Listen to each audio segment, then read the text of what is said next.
एक बार की बात है, एक बुद्धिमान ब्राह्मण अपनी शारीरिक और मानसिक ऊर्जा को बढ़ाने के लिए अनेक प्रयास कर रहा था। वह वन में गया और विभिन्न प्राणायाम तकनीकों को सीखने के लिए योगियों से मिला। वह ध्यान किया, मंत्र जपा और भोजन के बारे में ध्यान दिया, लेकिन उसे अपनी ऊर्जा में कोई बदलाव नहीं दिखाई दी। एक दिन उसने एक वृद्ध बौद्ध साधु से मिला जिसने सभी रहस्यों का ज्ञान रखा था।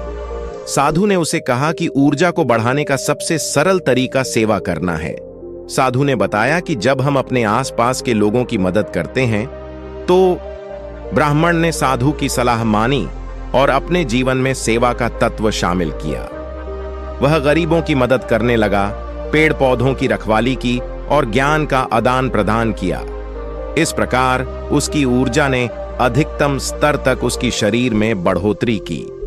एक बार की बात है, एक युवक बुद्ध के पास आया और उनसे पूछा, मुझे अपनी ऊर्जा और शक्ति कैसे बढ़ाएं? बुद्ध ने उससे कहा, यदि तुम अपनी ऊर्जा और शक्ति को बढ़ाना चाहते हो तो दूसरों की मदद करो। युवक ने आश्चर्य से पूछा, लेकिन कैसे?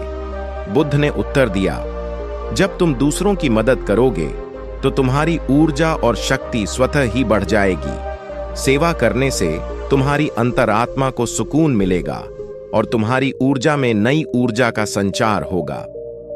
युवक ने बुद्ध के उपदेश को माना और सेवा का मार्ग चुना। उसने लोगों की मदद की, उनके दुखों में साथ दिया और उनके साथ खुशियां बांटी। इस प्रकार उसकी ऊर्जा और शक्ति समृद्धि की ओर बढ़ी।